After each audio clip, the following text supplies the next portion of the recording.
Think about the farmer who spent his entire life searching for diamonds in distant lands, traveling across continents, exhausting his fortune, breaking his spirit, only to die penniless and broken, while on the very farm he abandoned, on the acres he left behind, the new owner discovered one of the largest diamond mines in the entire world. This isn't just a story, this is a mirror, reflecting back the truth about how we live our lives, how we chase dreams in faraway places, while standing on top of our own gold mines, blind to the wealth that surrounds us, deaf to the opportunities calling our name. Russell Conwell's masterpiece, Acres of Diamonds, delivers this message with such power, such clarity, such undeniable truth, that it has the capacity to transform your entire perspective on success, wealth, and opportunity in the time it takes to absorb its wisdom. The central message pierces through all the noise, all the complexity, all the excuses we make about why we can't succeed where we are. You don't need to move to another city. You don't need to wait for perfect circumstances. You don't need some magical opportunity to fall from the sky. Everything you need, every resource required for your success, every opportunity necessary for your breakthrough, already exists within your reach, within your current circumstances, within the very ground you're standing on right now. But here's the tragedy. Here's what keeps people poor, stuck, and frustrated. Most of us are so busy looking elsewhere, so convinced that success belongs to other people in other places, that we never see what's right in front of us. We never recognize the diamonds scattered at our feet. Conwell didn't just write this book from some ivory tower, theorizing about success. He lived it, he proved it, he demonstrated these principles through his own remarkable life. Born in 1843, he became one of the most influential speakers in American history, delivering his famous Acres of Diamonds lecture more than 6,000 times, yes, 6,000 times, to audiences across the nation. But he wasn't just talking, he was building, he was creating, he was manifesting his own message. With the money he earned from this single lecture, he founded Temple University in Philadelphia, providing education to working-class students who couldn't afford traditional colleges, proving that one idea, delivered with conviction and lived with integrity, could change thousands of lives and build institutions that would serve millions. The story that forms the heart of this teaching comes from an ancient Persian tale, and it goes like this. There once lived a wealthy farmer named Ali Havd, a man who owned a large farm with orchards, grain fields, and gardens. He was prosperous, he was content, he was at peace. But one day, a Buddhist priest visited him and told him about diamonds, about how a diamond the size of your thumb could purchase an entire country, about how a mine of diamonds would place his children upon thrones through the influence of their great wealth. That night, Ali Havd went to bed a poor man, not because he had lost anything, but because he had become discontented. He had millions, but he now wanted billions. He had abundance, but he now felt poor. So Ali Havd sold his farm, left his family in the care of a neighbor, and set out in search of diamonds. He traveled through Palestine, then wandered through Europe, searching, always searching, for the diamonds that would make him truly wealthy. Years passed, his money depleted, his health deteriorated, his hope faded. Finally, in rags, worn by travel, emaciated by poverty and disease, standing on the shore of the Bay of Barcelona in Spain, a great tidal wave came rolling through the Pillars of Hercules and the poor. Afflicted, suffering man cast himself into that incoming tide, sinking beneath its foaming crest, never to rise again in this life.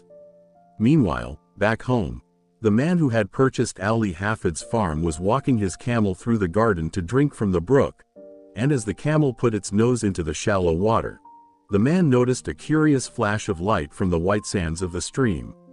He pulled out a black stone containing a strange eye of light, admired it, took it into the house, and placed it on the mantel. Days later, the same Buddhist priest visited and immediately saw the stone.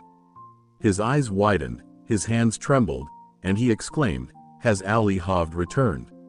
The new owner replied, "No, he hasn't returned. And that's not a diamond, that's just a stone I found in my own garden." The priest held it up to the light and declared, "This is a diamond, a diamond of enormous value. Together, they rushed to the garden, and as they stirred the white sands with their fingers, they discovered more of these beautiful gems. That farm became the diamond mine of Golconda, the most magnificent diamond mine in the history of mankind, producing some of the most famous and valuable diamonds in the world, including the Koh-i-Noor and the Orloff. The tragedy? The original owner had stood on acres of diamonds but never knew it. He had possessed the opportunity for unlimited wealth but sold it for nothing. He had abandoned his fortune to seek fortune elsewhere. This story forms the foundation, but Conwell doesn't stop there. He tears apart every excuse, every rationalization, every reason we give ourselves for why we can't succeed right where we are. He confronts head-on the mentality that says, if only I lived somewhere else, or if only I had different circumstances, or if only I had been born with advantages. He demolishes these limiting beliefs with real examples, with practical wisdom, with undeniable logic that forces us to face an uncomfortable truth. We are usually the biggest obstacle to our own success.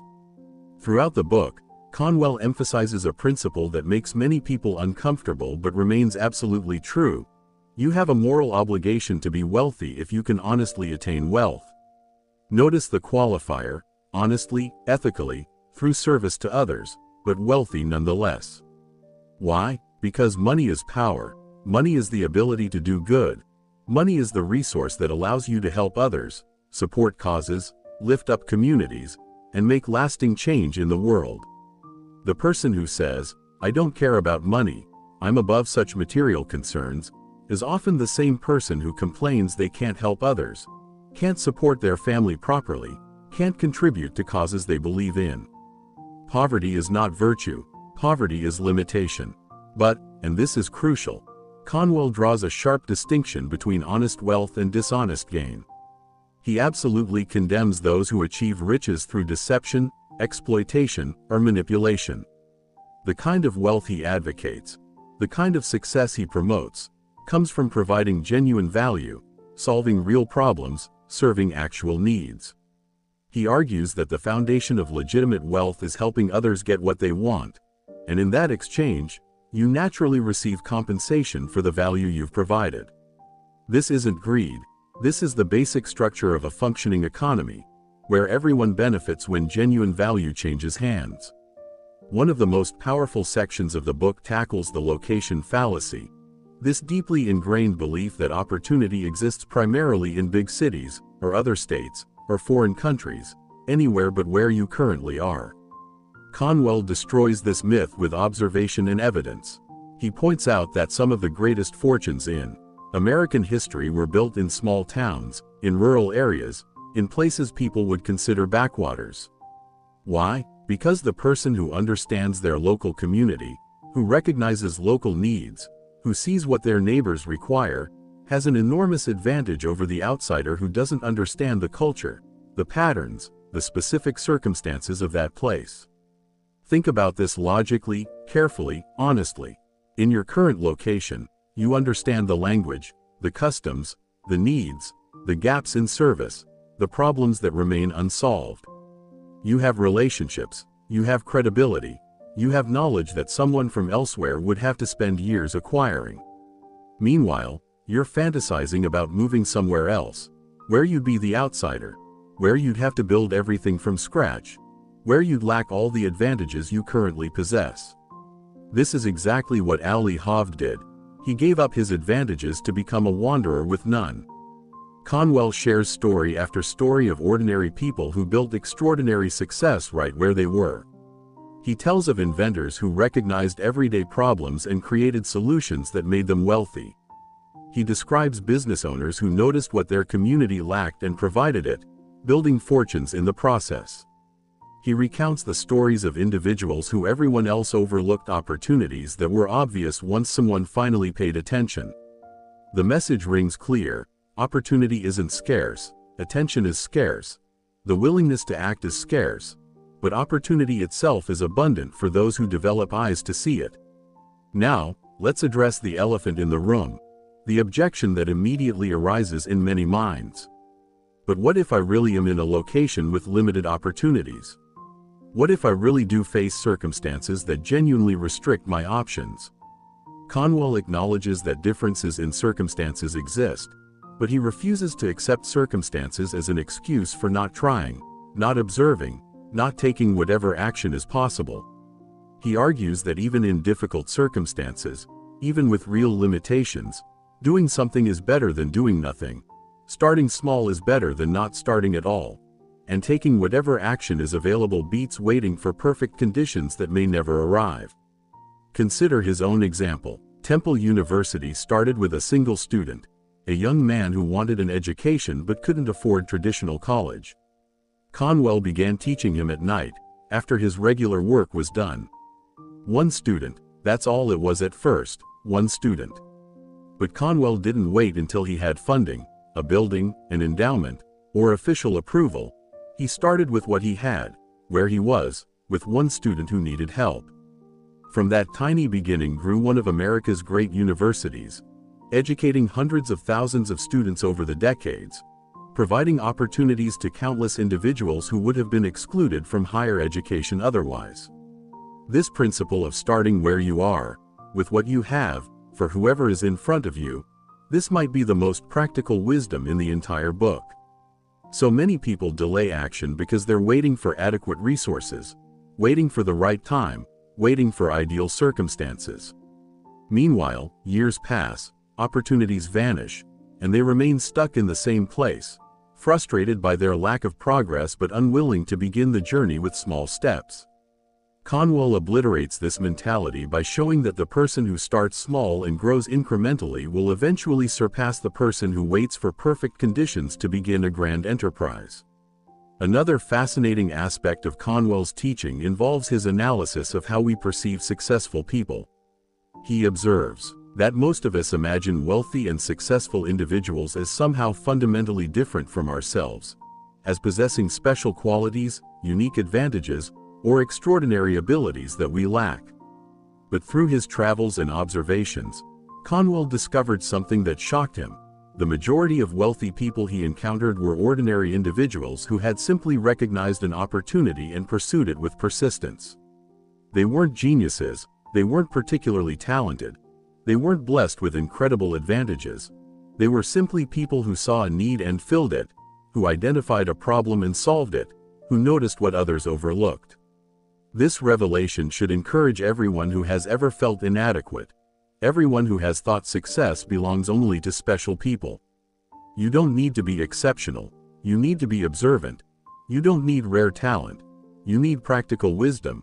You don't need perfect circumstances, you need the willingness to work with imperfect ones. The diamonds aren't reserved for the brilliant or the lucky.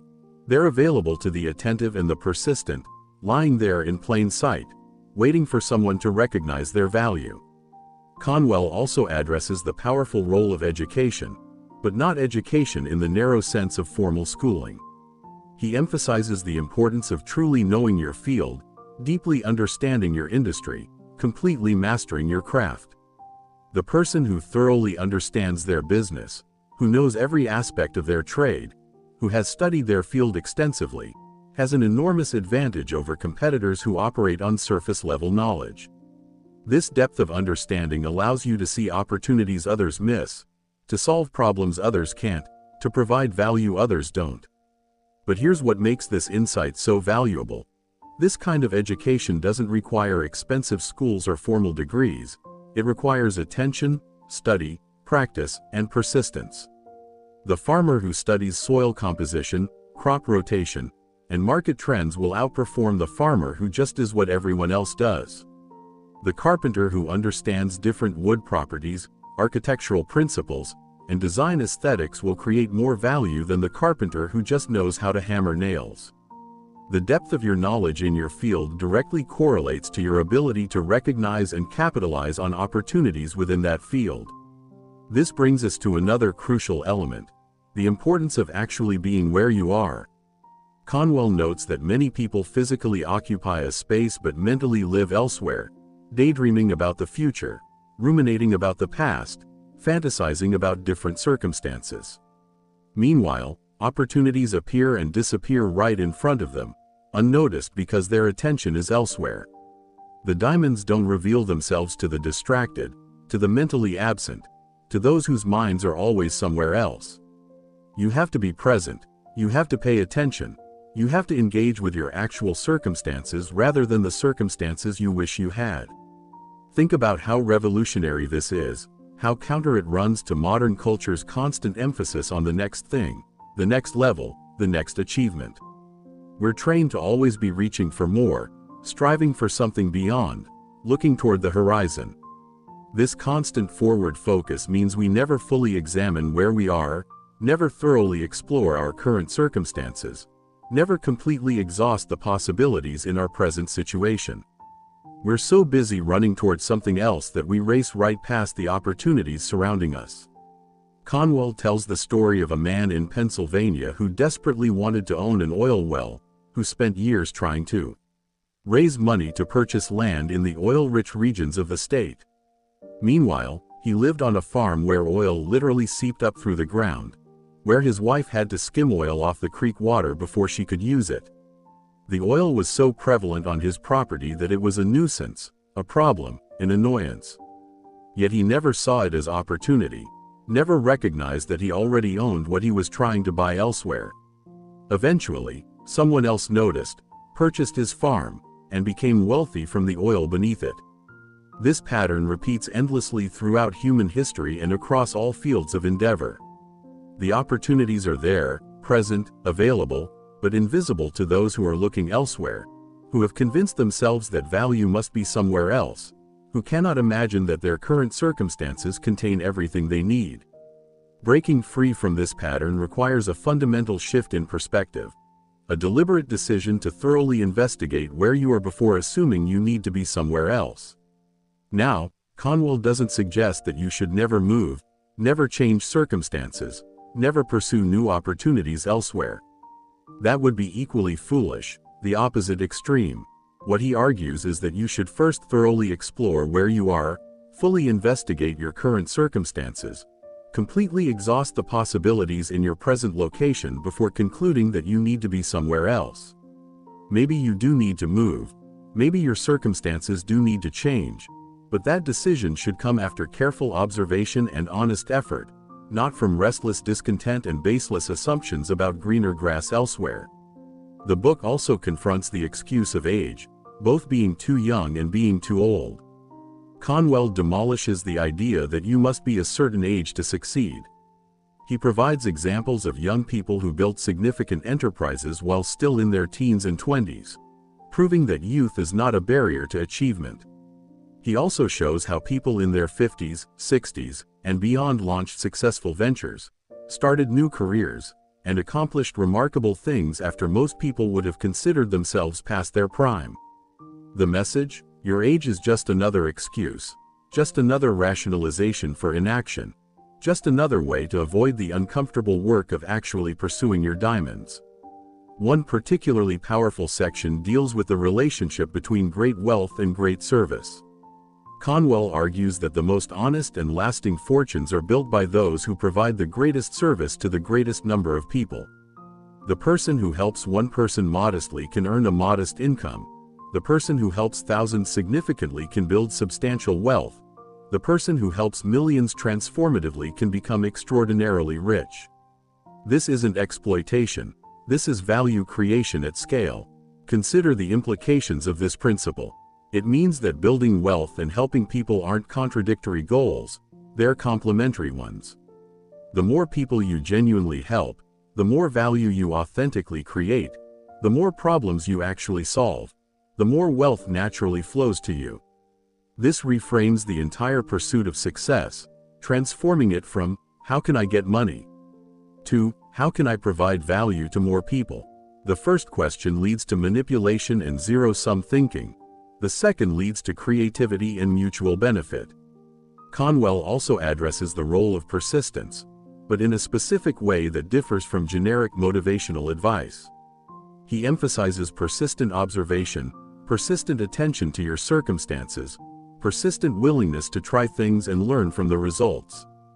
This isn't blind stubbornness, it's intelligent persistence, constantly looking, constantly experimenting, constantly adjusting based on what you discover. The diamonds don't announce themselves. They don't jump up and down screaming for attention. You have to keep looking, keep trying, keep paying attention until you recognize them. Throughout the book, Conwell returns again and again to the central tragedy of the Ali Hovd story. Not that he failed to find diamonds elsewhere, but that he already had them and didn't know it.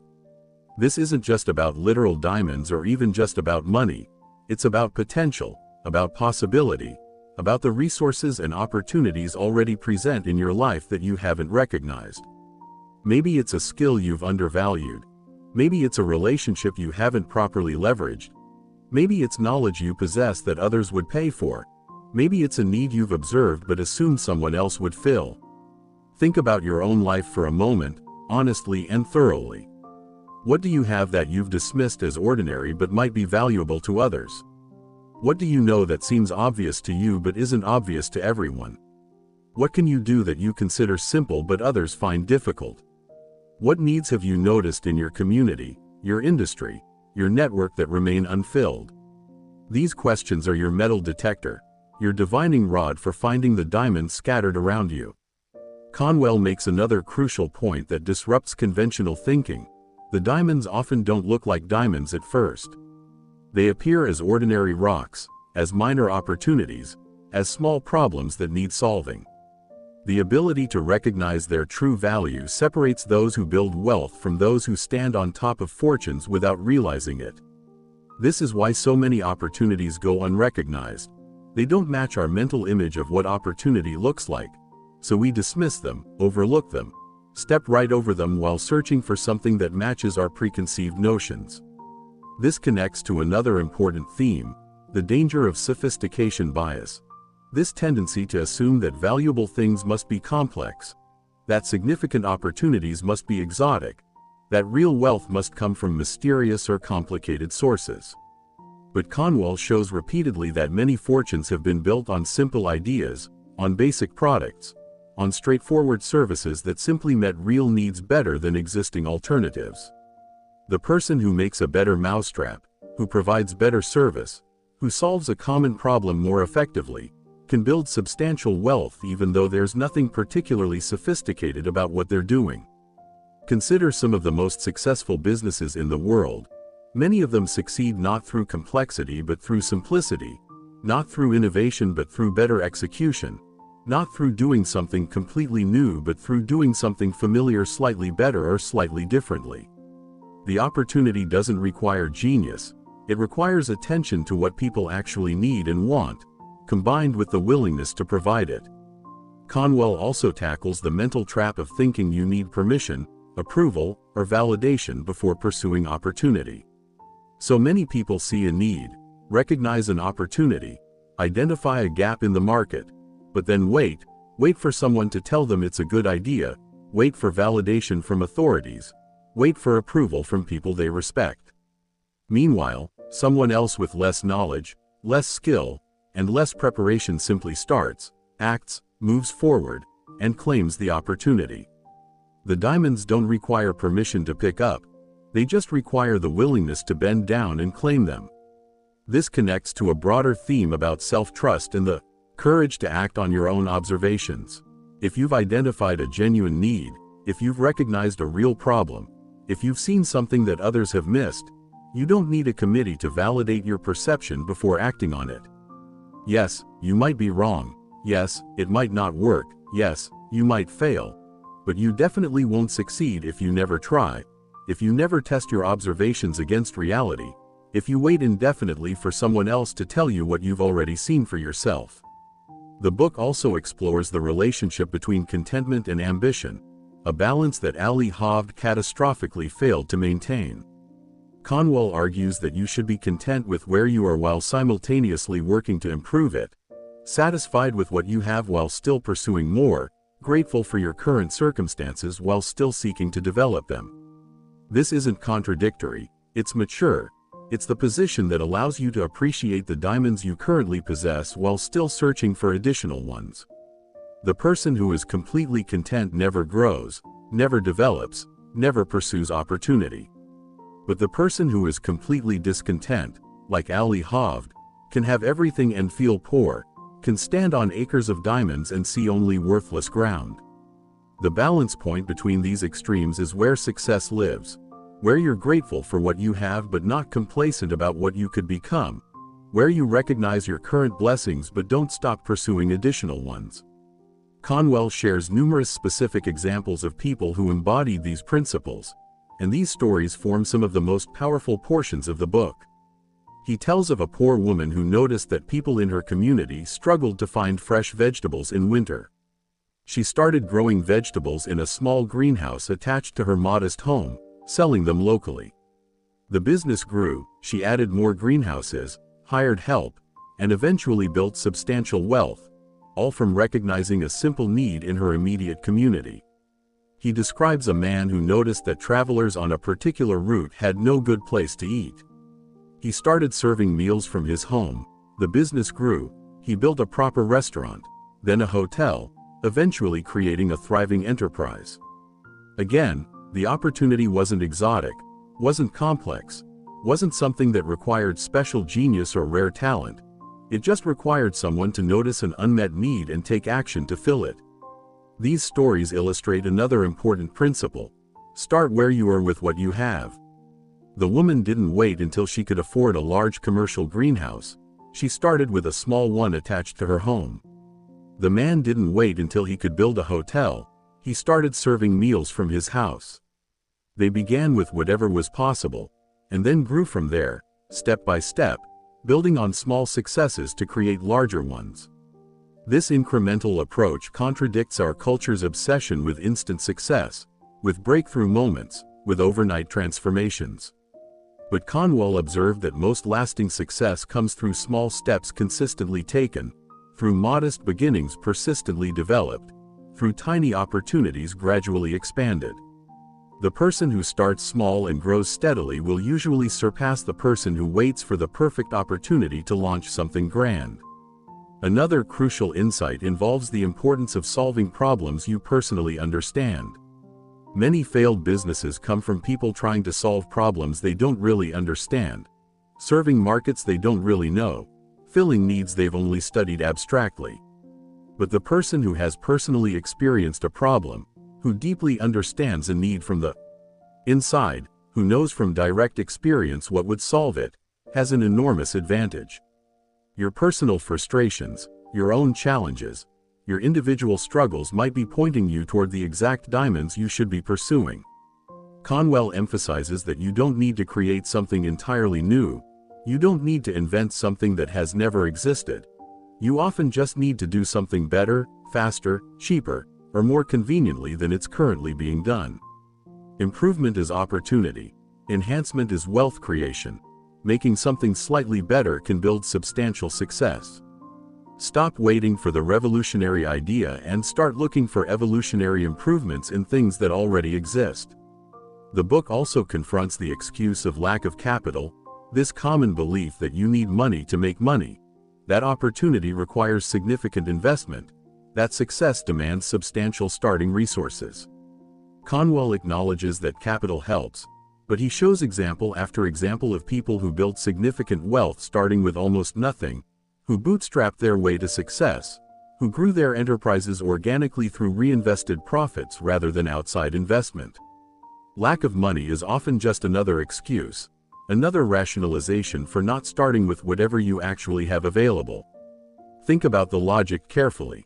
If you wait until you have substantial capital before starting, you'll probably never start, because how do you acquire substantial capital without first building something that generates it? The person who starts small with limited resources develops skills, builds relationships, gains experience, and creates momentum that the person waiting for perfect funding never acquires. By the time you save enough money to start your ideal venture, the person who started small years ago with less money has already built something substantial. Conwell also discusses the importance of reputation and character in building lasting success. He argues that the person who provides honest value, who treats others fairly, who keeps their word, who operates with integrity, builds something sustainable that can grow over time. Meanwhile, the person who cuts corners, who deceives customers, who operates dishonestly might make quick money but cannot build lasting wealth because their reputation eventually catches up with them. The diamonds you mine dishonestly turn to dust in your hands, while the ones you claim through honest value creation compound and multiply over time. This emphasis on ethics isn't just moral posturing, it's practical wisdom. In any community, reputation spreads, word gets around, people talk. The business owner with a reputation for honesty and quality work will continue attracting customers, while the one known for cutting corners gradually loses them. Over time, over years and decades, this difference in reputation creates an enormous gap in success, even if the dishonest operator seems to be winning in the short term.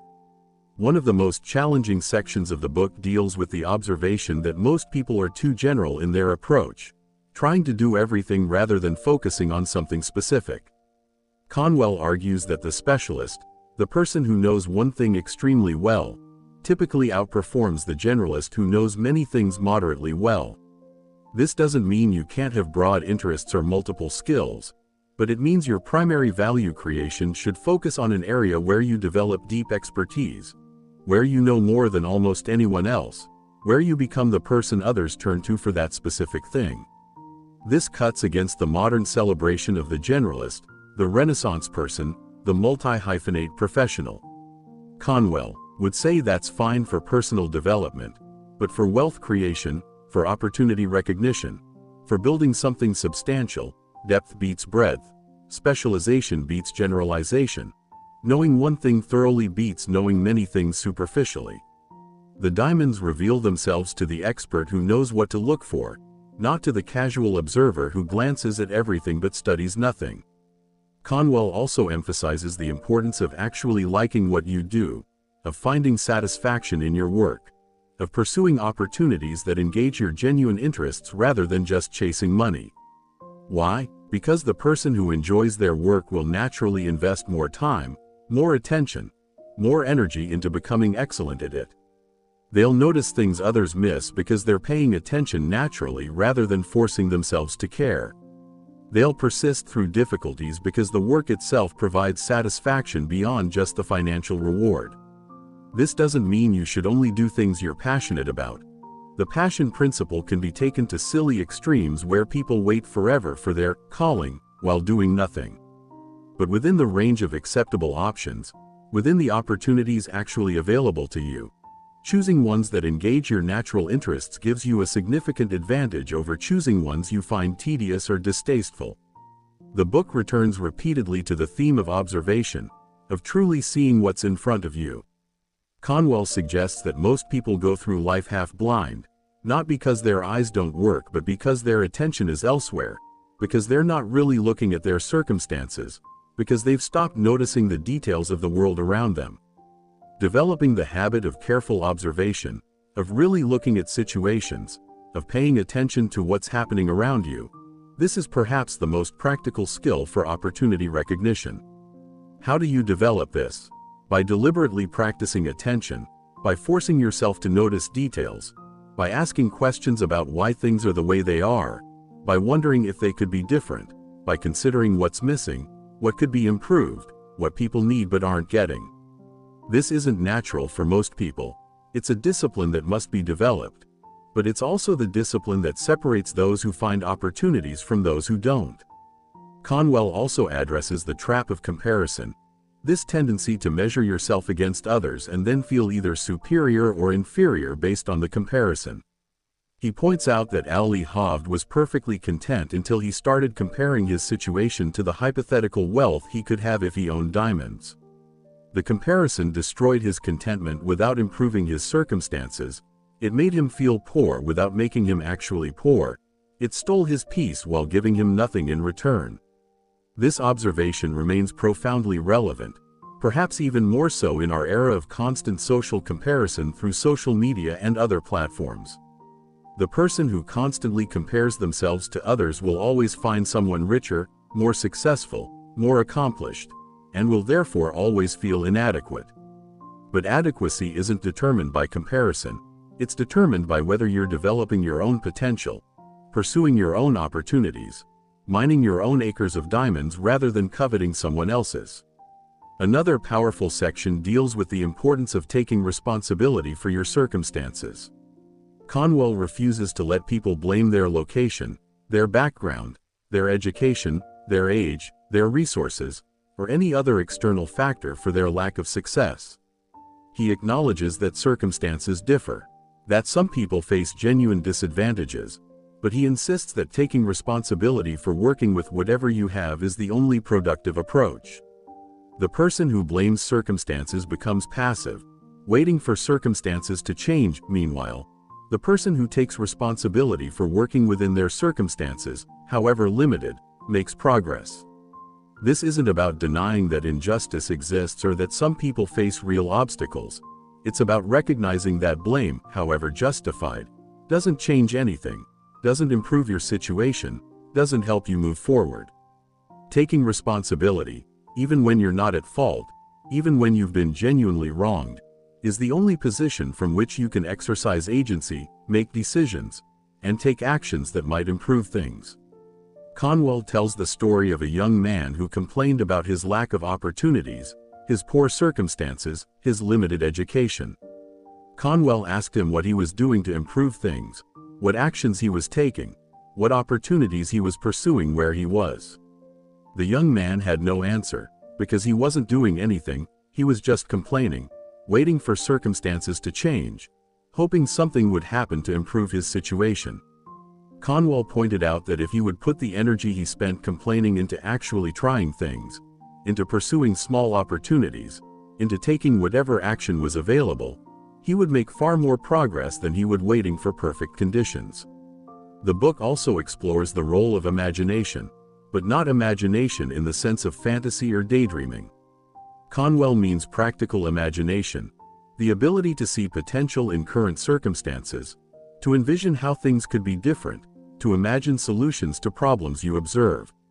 This kind of imagination is what allows you to see the uncut diamond in the rough stone, to recognize that the annoying oil seeping through your property could be valuable, to understand that the problem frustrating you might frustrate others who would pay for a solution.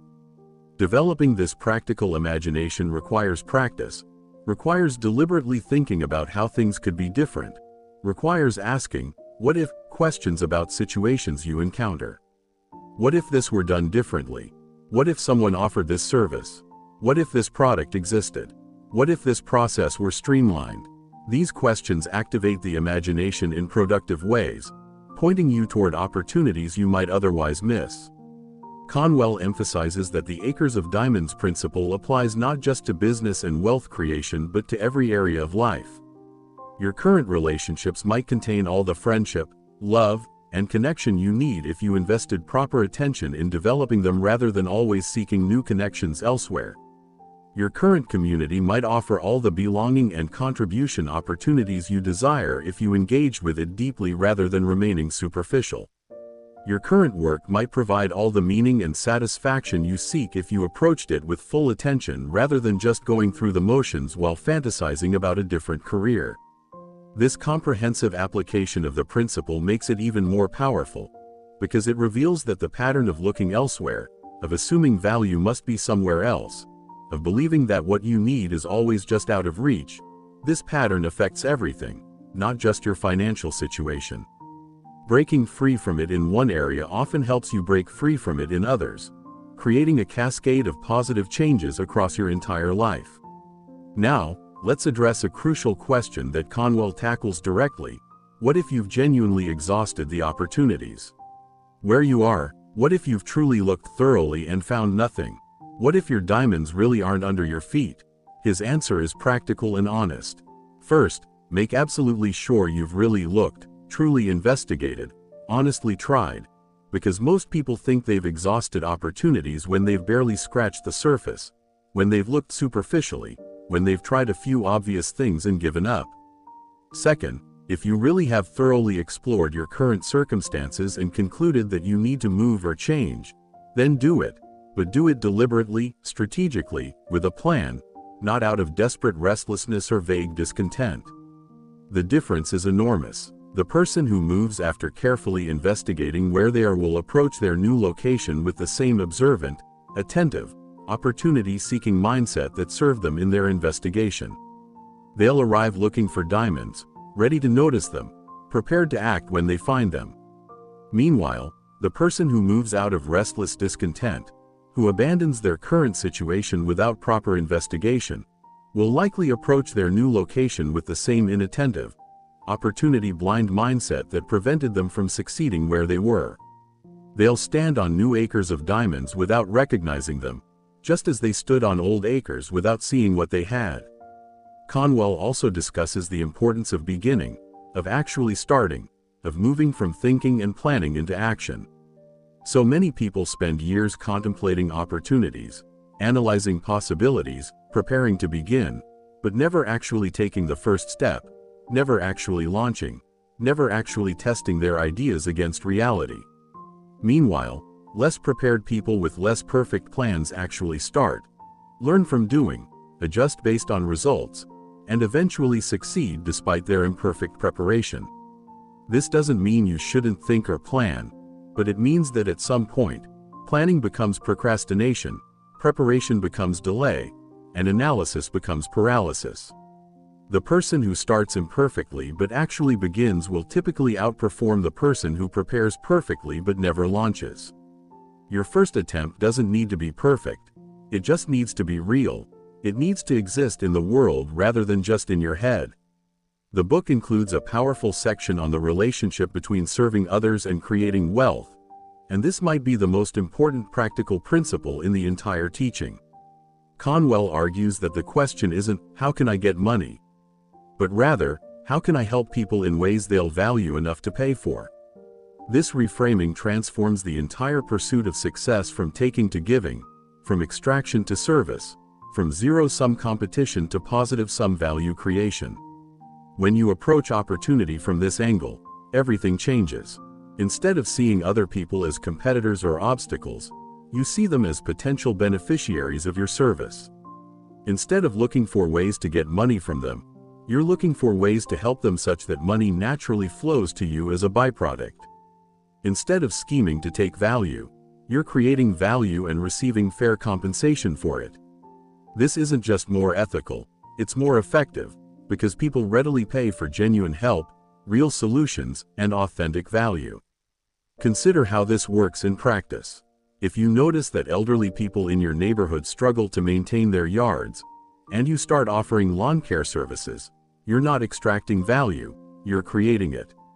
You're solving a real problem, meeting a genuine need, helping people who want help.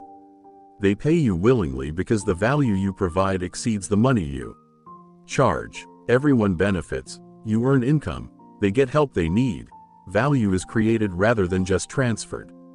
This principle scales infinitely. The same logic works whether you're serving one neighbor or 1 million customers, whether you're solving a minor inconvenience or a major problem, whether you're operating locally or globally. The fundamental pattern remains: find a genuine need, provide authentic help, receive fair compensation. The person who masters this pattern, who gets skilled at recognizing needs and fulfilling them, can build wealth without limit because there's no shortage of problems requiring solutions, no end to needs seeking fulfillment. Conwell emphasizes that this approach also protects you from the guilt, shame, and moral compromise that comes from wealth built on exploitation or deception. When you know that every dollar you've earned came from genuinely helping someone, from solving a real problem, from creating authentic value, you can enjoy your success without reservation. You can feel proud of your accomplishments. You can stand behind your work. This psychological and spiritual benefit might be even more valuable than the financial reward itself, because wealth that brings guilt or requires moral compromise ultimately brings more suffering than satisfaction. The book also tackles the importance of persistence in a specific and practical way. Conwell isn't talking about stubbornly pursuing the same failed approach forever. He's talking about persistent attention, persistent willingness to try different things, persistent observation of what works and what doesn't. This is intelligent persistence, where you keep going but also keep learning, where you persist in your goal but adapt your methods, where you remain committed to success but flexible about the path to get there. Think about the difference between these two types of persistence. Stupid persistence keeps doing the same thing expecting different results. It's the person who tries the same failed business model 10 times, each time surprised when it doesn't work. Intelligent persistence tries something, learns from the results, adjusts the approach, tries again, learns more, adjusts further, and gradually converges on what works. The first type of persistence is just stubbornness. The second is the foundation of success. Conwell shares the story of a man who tried multiple small businesses over several years, each one teaching him something, each failure providing lessons that informed his next attempt. People saw him as a failure, someone who couldn't stick with anything, someone who kept starting ventures that didn't work out. But he saw himself as learning, experimenting, gathering knowledge about what his community needed and would pay for. Eventually, he launched a business that succeeded spectacularly, and it succeeded precisely because of everything he'd learned from his previous attempts. What looked like failure was actually education. What seemed like wasted time was actually necessary preparation. This perspective transforms how you view setbacks, difficulties, and apparent failures. They're not evidence that you should give up. They're feedback about what doesn't work, information you can use to adjust your approach, lessons that increase your chances of success next time. The person who views failure as educational persists intelligently, learning and adapting, while the person who views failure as final quits prematurely, often just before breakthrough would have occurred. Another crucial theme involves the importance of solving problems that bother you personally. Conwell noticed that many successful businesses were started by people who encountered a problem in their own lives, got frustrated by the lack of good solutions, and decided to create what they wished existed. This approach has several advantages. First, you deeply understand the problem because you've experienced it directly. Second, you can test solutions on yourself before offering them to others. Third, if the problem bothers you, it probably bothers others, meaning a market likely exists. Fourth, you'll persist longer because you have personal investment beyond just making money. Think about some of the most successful products and services in the world. Many of them originated from founders solving their own problems, creating what they wished they had, building businesses around their personal frustrations. The advantage of this approach is authenticity. You're not guessing what people might need based on market research. You know what at least one person needs, yourself, and that knowledge provides a solid foundation for building something valuable. Conwell also addresses the mental habit of catastrophizing, of imagining worst-case scenarios, of letting fear of failure prevent action. He points out that most of the disasters we imagine never actually happen, that most of our fears are wildly disproportionate to actual risks, that we often let imaginary problems prevent us from pursuing real opportunities. Yes, things might go wrong. Yes, you might fail. Yes, you could lose time or money. But you'll definitely fail to succeed if you never try. You'll certainly miss opportunities if fear keeps you frozen. You'll guarantee that you remain where you are if you let catastrophic thinking prevent forward movement. This doesn't mean being reckless. It doesn't mean ignoring genuine risks. It doesn't mean acting foolishly without considering consequences. It means having a realistic assessment of risk rather than an exaggerated one. It means recognizing that the risk of inaction often exceeds the risk of action. It means understanding that failure to try guarantees failure to succeed.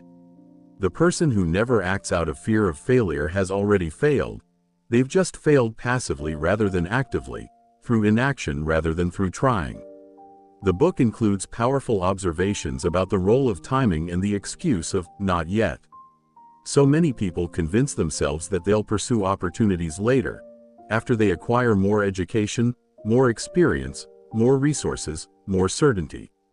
But Conwell observes that "not yet" often becomes "never," that waiting for perfect conditions usually means waiting forever, that the right time to start is almost always now, with whatever you currently have, imperfect though it may be. The person who waits for ideal circumstances to begin often watches while others with worse circumstances and fewer advantages simply start and eventually succeed. This connects to another important principle, the compound effect of early action. The person who starts now, even imperfectly, begins accumulating experience, building skills, making connections, learning lessons that compound over time. Meanwhile, the person who waits to start perfectly misses all that accumulation, all that compounding, all that learning. By the time they finally begin, the person who started earlier has years of advantage, years of growth, years of progress that can never be recovered. Consider two people who both want to start a business. One spends 2 years researching, planning, preparing, making sure everything is perfect before launching. The other starts immediately with a minimal viable version, learns from customers, adjusts based on feedback, improves continuously. After 2 years, the first person is finally ready to launch version 1, while the second person is already on version 20, has actual customers, has real revenue, has proven demand, has refined their offering through continuous iteration. Who has the advantage? Obviously the person who started imperfectly but immediately. Conwell also discusses the importance of focusing on what you can control rather than what you can't. You can't control the economy, the weather, the competition, the market conditions, or hundreds of other external factors. But you can control your attention, your effort, your attitude, your learning, your actions. The person who focuses on what they can control makes progress despite unfavorable externals, while the person who focuses on what they can't control remains paralyzed, waiting for external conditions to align before taking action. This principle of focusing on controllables is enormously empowering because it removes the excuse of circumstances. It eliminates the rationalization of, "I can't because," it forces you to ask, "What can I actually do with what I actually have?" Instead of, "What would I do if circumstances were different?" The first question leads to action. The second leads to fantasy and inaction. The book addresses the trap of perfectionism, this tendency to delay action because your product isn't perfect, your plan isn't flawless, your skills aren't complete, your knowledge isn't comprehensive.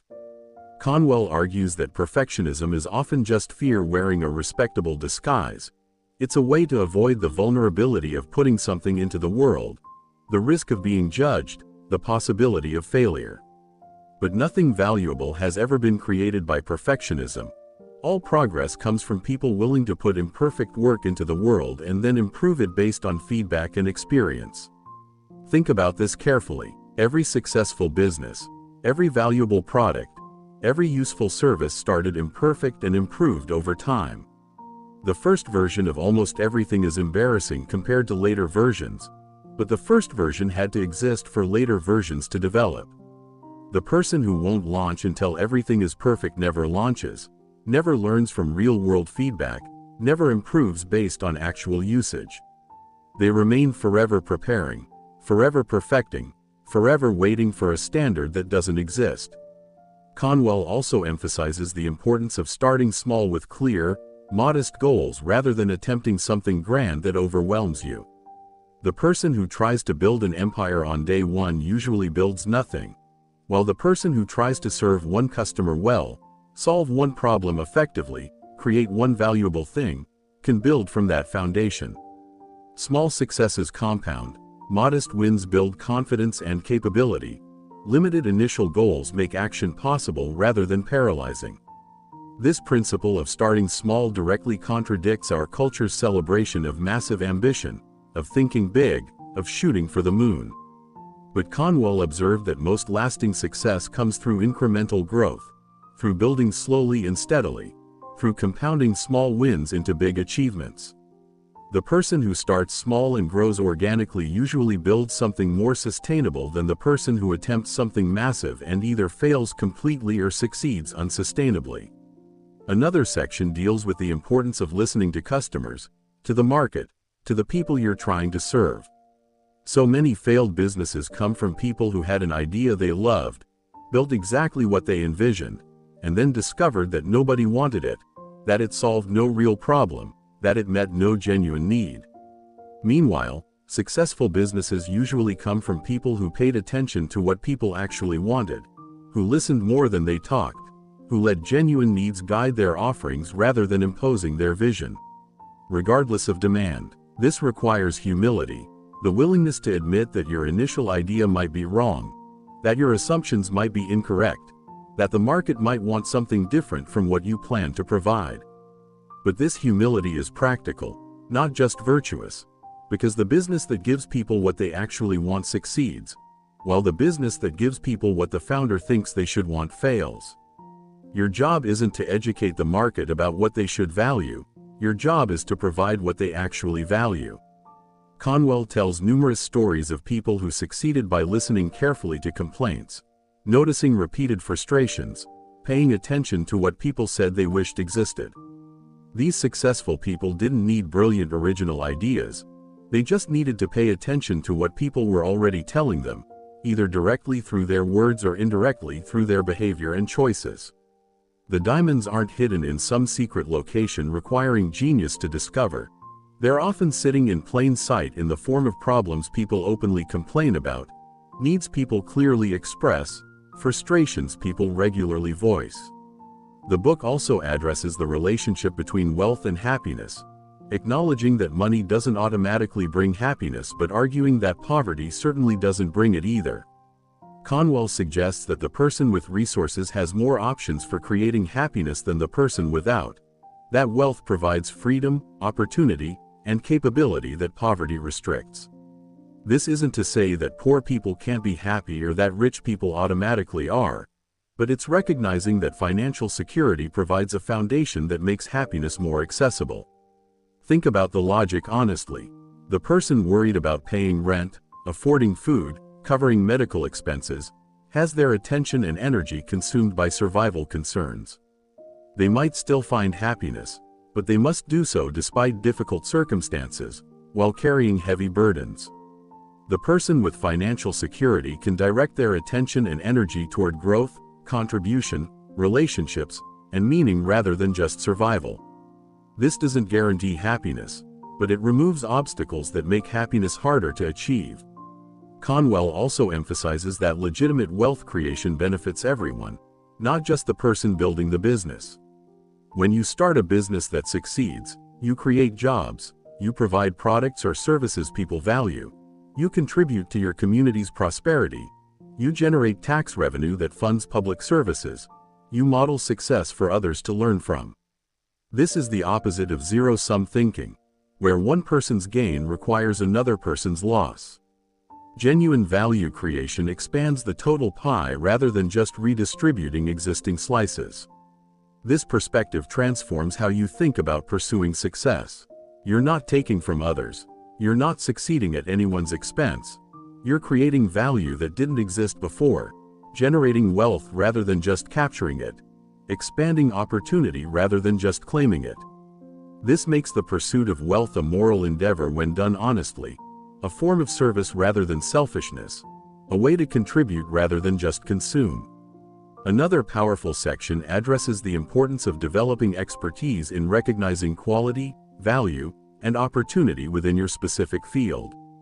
Conwell observes that the diamond buyer who can instantly distinguish a genuine diamond from a fake, who can assess quality with a glance, who understands value intuitively, has an enormous advantage over the casual observer who can't tell the difference.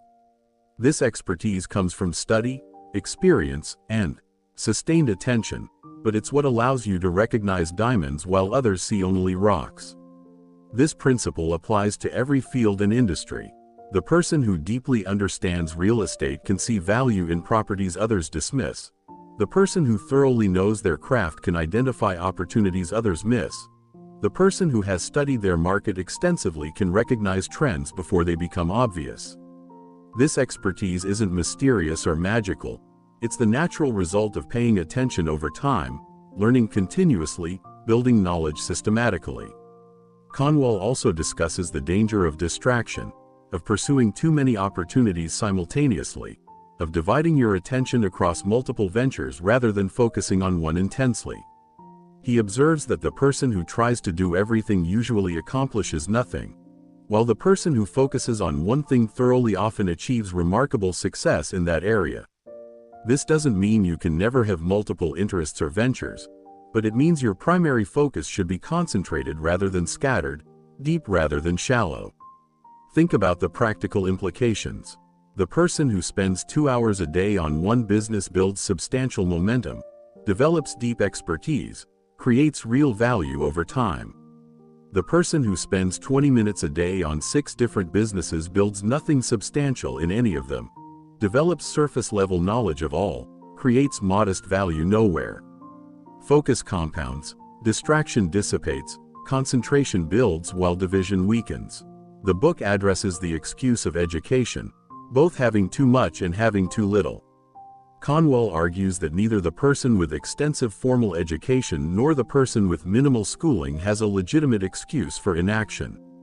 The educated person has knowledge but must apply it practically rather than just possessing it theoretically. The uneducated person lacks formal training but can learn what they need through observation, experience, and study. Both can succeed, both can fail, because success depends more on action, attention, and persistence than on degrees or credentials.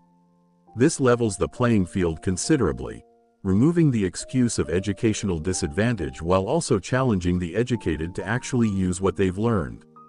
Conwell observed that many wealthy, successful people had limited formal education, while many highly educated people never translated their knowledge into practical success. The difference wasn't intelligence or education, it was the willingness to try things, to take risks, to act on opportunities, to persist through difficulties. Another crucial theme involves understanding that your diamonds might not be in the form you expect. They might not look like what you imagine success should look like.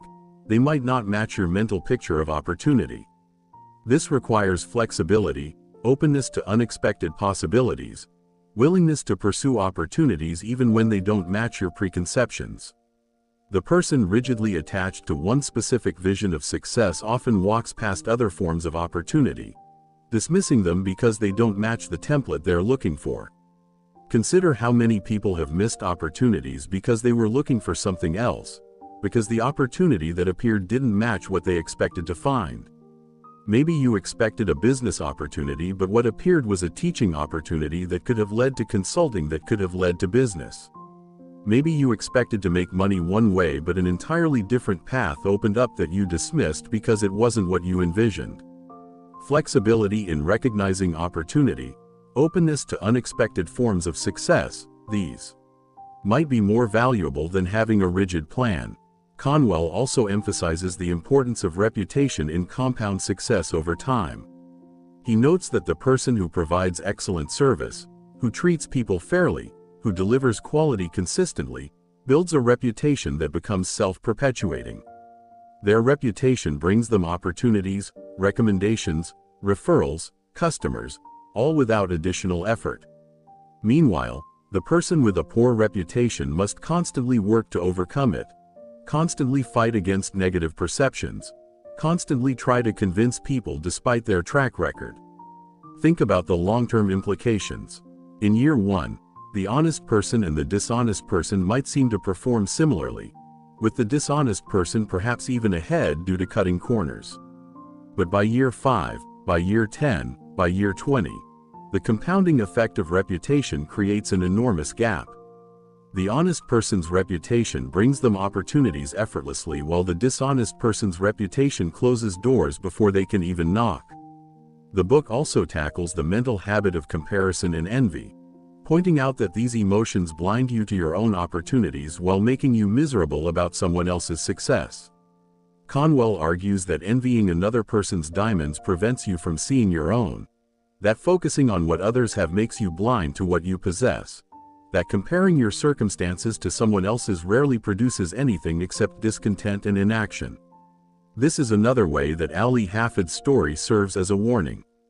He became discontented not because his circumstances worsened, but because he started comparing them to a hypothetical alternative, to imagined riches he didn't have.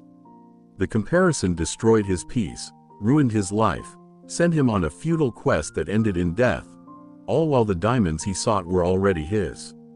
Comparison is the thief of contentment, the destroyer of gratitude, the enemy of recognizing what you already possess.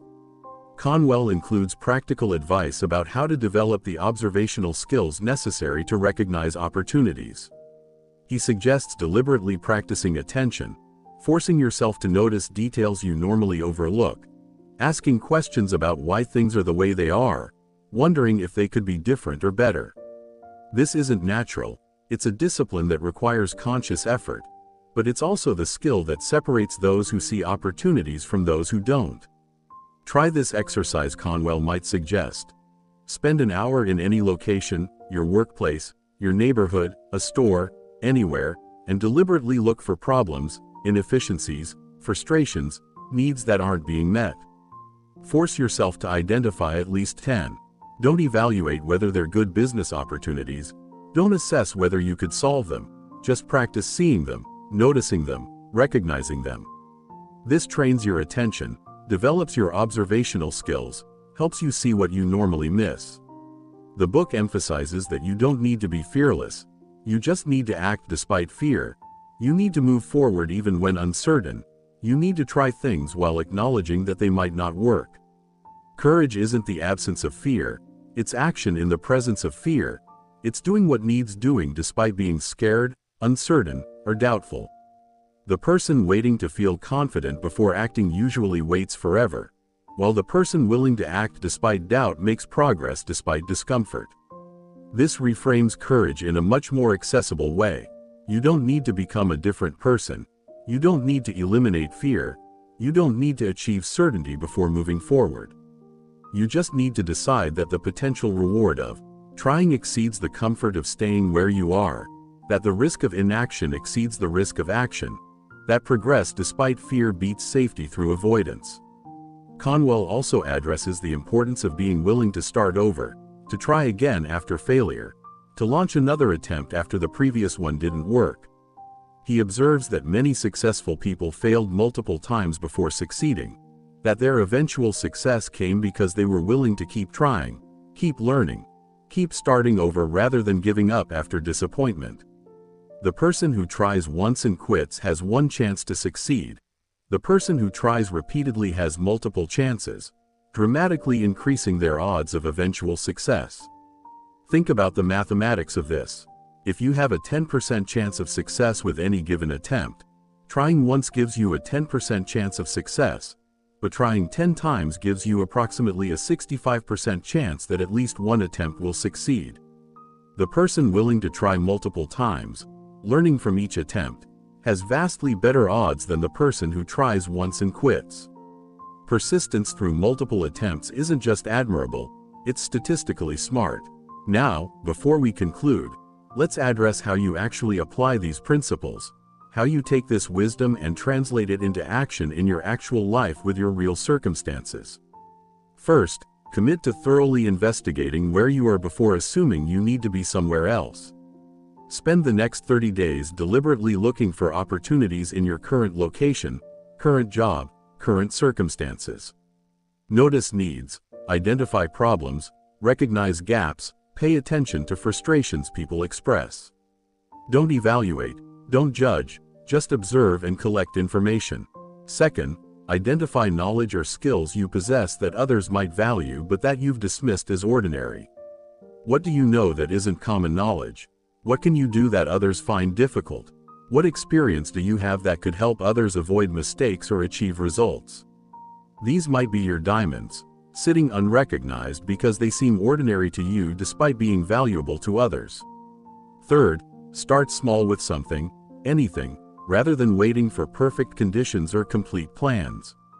Choose one small action you can take this week that moves you toward creating value, helping someone, solving a problem, or developing a skill.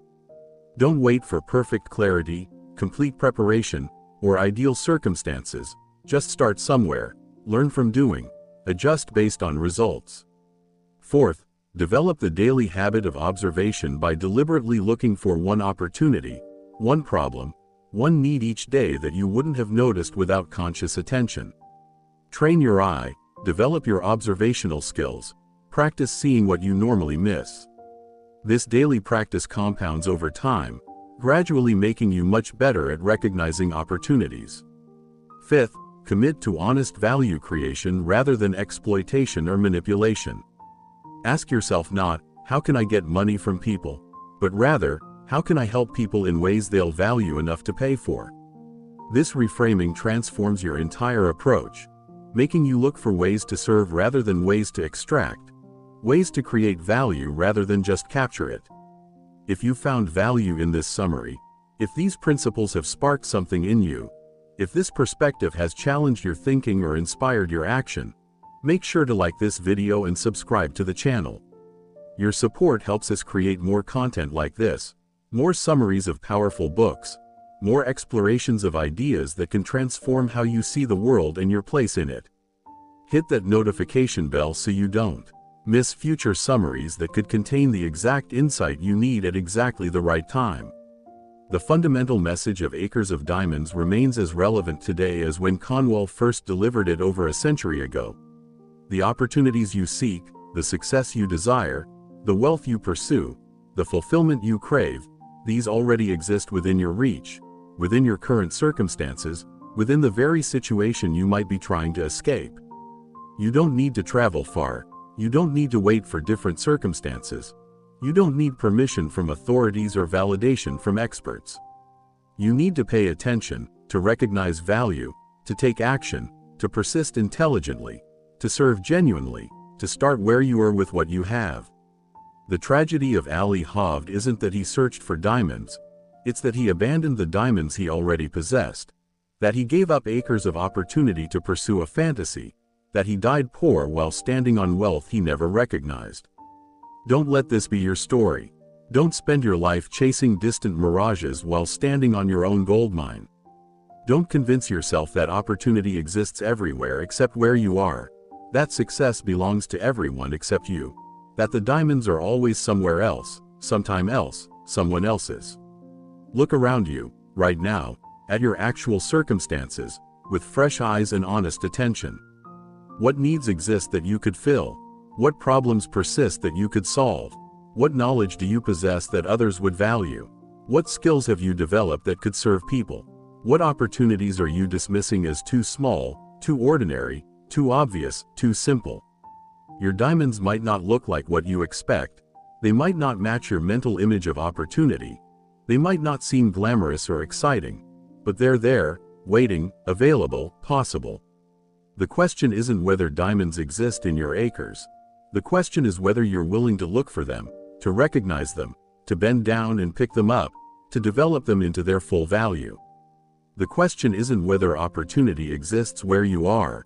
The question is whether you're paying attention, whether you're taking action, whether you're serving genuinely, whether you're persisting intelligently.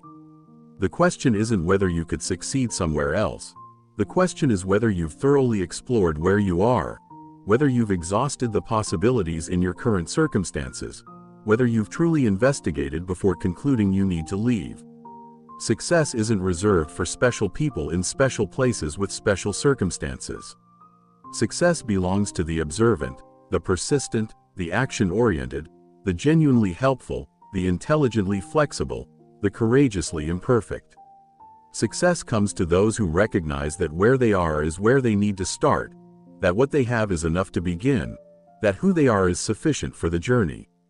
Success arrives for those who stop waiting for perfect conditions and start working with actual ones, who stop looking elsewhere and start seeing what's here, who stop abandoning their acres to search for diamonds and start digging where they stand. This is your time, this is your opportunity. This is your moment to decide whether you'll spend your life like Ali Hovd, searching everywhere else while abandoning your own acres, or whether you'll recognize that everything you need to begin building the success you desire already exists within your reach. The choice is yours, the opportunity is now, the diamonds are here. All that remains is for you to open your eyes, recognize their value, and start the work of bringing them to light.